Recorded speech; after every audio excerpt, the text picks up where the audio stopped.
dans les épisodes précédents. Notre destination, c'est une planète qui se trouve au-delà des frontières du territoire vulcain, que nous allons devoir traverser. Le Carian 3 ne semble pas s'être écrasé dans le coin. Il n'y a aucune trace de fumée, aucune trace d'accident. Qu'est-ce que vous savez du peuple de la grotte? Et vous avez croisé d'autres personnes?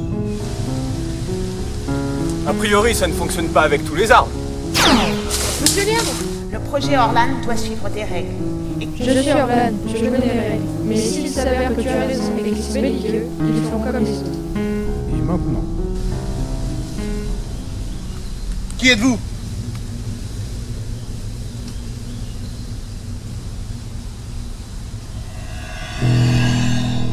C'est quoi ce bordel?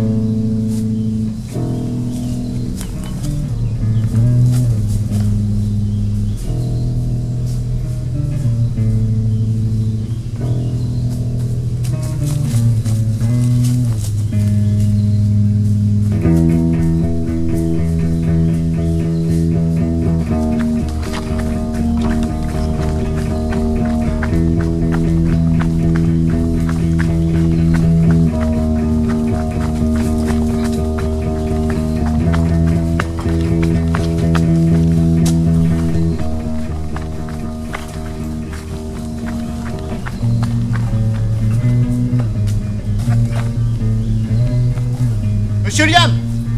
Alina! Docteur Terrac, où êtes-vous?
Je sais ce que tu fais.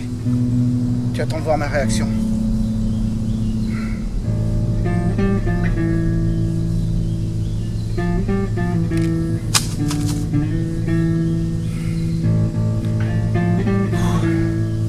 Espérons que j'ai raison.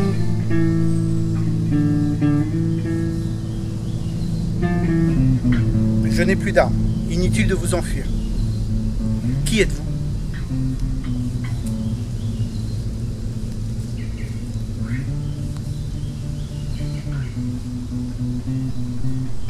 Vous ne savez pas parler peut-être? Si, je sais parler. Mais je ne communique pas de cette façon, c'est un peu trop primitif. J'ai cru que les humains avaient pour habitude de se saluer avec la main. Les humains, oui. Dans l'ensemble.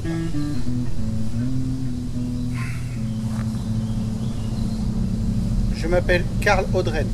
Je viens de la Terre. Mon nom est imprononçable avec de simples sons. J'en suis navrée. À l'exception de ceux de mon espèce, vous ne rencontrerez que des gens venus de la Terre ici.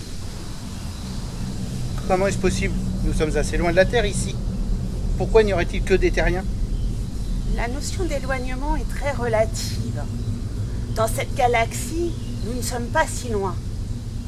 Mais à l'échelle de l'univers, cette planète et la Terre pourraient presque être confondues. Est-ce que cette planète a un nom? Cette planète a un nom, comme toutes les autres entités de l'univers. Elle a effectivement eu des centaines, voire des milliers de noms. Tout dépend à qui l'on demande. Vous répondez toujours aux questions par énigme? Pour éviter cela, il faut être plus précis dans ses demandes. Je ne comprends pas. Comment cela se fait-il que nous ayons atterri ici? Cela est difficile à expliquer. Je vais tâcher de le faire.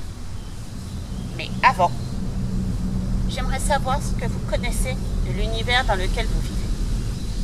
Eh bien, l'univers est composé de milliards de galaxies qui s'étendent en permanence.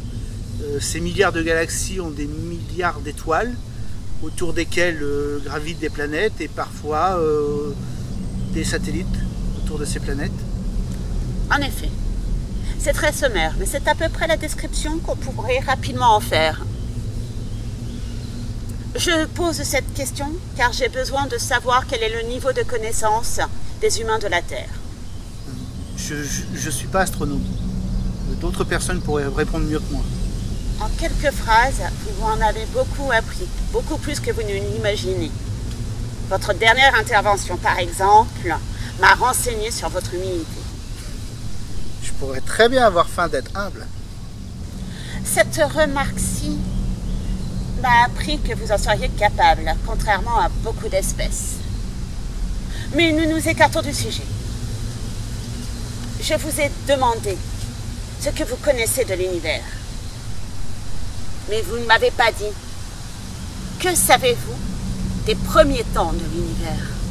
Comme je l'ai dit, je ne suis pas astronome. Je sais que l'expansion s'est faite suite au Big Bang. Enfin, du moins, c'est une théorie probable.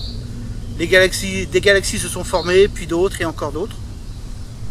Chacune plus éloignée du centre que les précédentes. Les terriens ont appelé cette zone le fond diffus cosmologique. Oui, je crois que c'est bien ça. Alors si vous arrivez à entrevoir ce que c'est, je vais pouvoir vous expliquer qui je suis.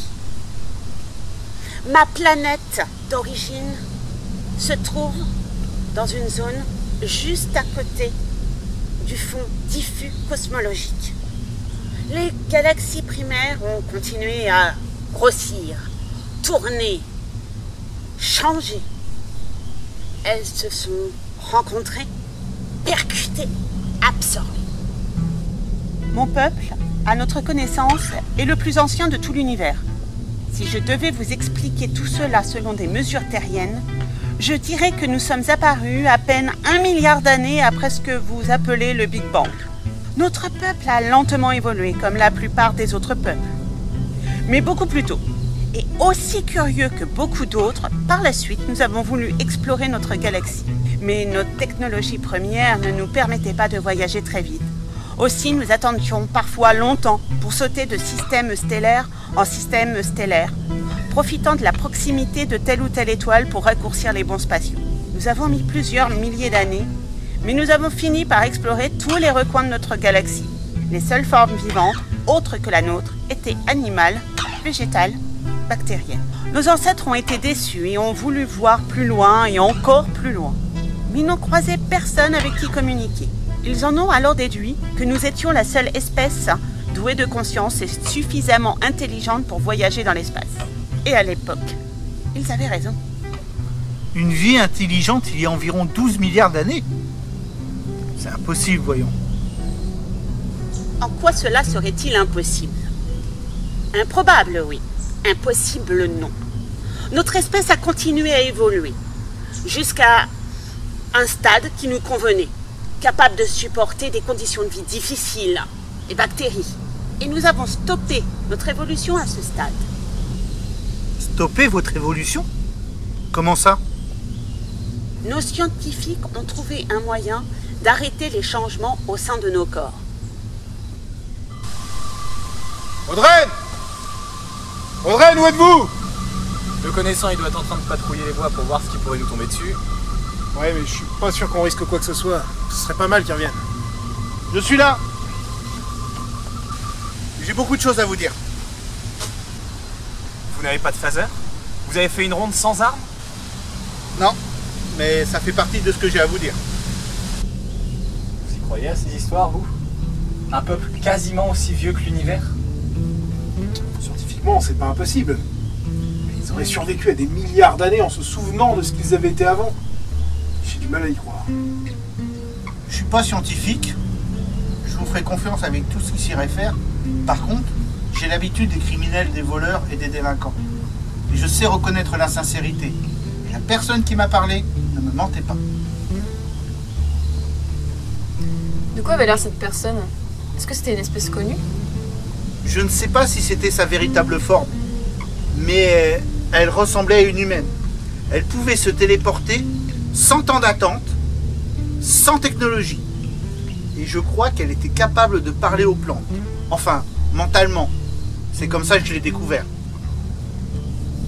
Si c'est une espèce aussi ancienne, elle a probablement accès à une technologie bien supérieure et pourrait vous faire croire pas mal de choses. Peut-être. Peut-être, mais toujours est-il que son plan était clair. Comment ça? Nous avons été amenés ici pour être étudiés. Nous et beaucoup d'autres aussi. Tous venant de la Terre. Ça confirme ce que je pensais à propos de Manius. Il est probablement le descendant de terriens amenés de force ici. Oui, je pense aussi. Et il y en a probablement d'autres. Mais pourquoi nous étudier, nous? Comment le savoir? Et peu importe, faut qu'on parte d'ici. Nous ne sommes pas des rats de laboratoire. Je ne sais pas trop, je ne pense pas qu'ils nous veulent du mal. C'est pour ça que vous avez balancé votre phaser. Oui, je pense qu'il n'était pas nécessaire. Si vous en êtes arrivé à cette conclusion, c'est parce qu'ils vous ont lavé le cerveau. Nous ne saurons probablement pas ce qu'ils attendent de nous. Mais je pense que être armé ne nous aidera pas. Une intuition? Oui, en quelque sorte. Vous a-t-elle dit comment son peuple s'appelle?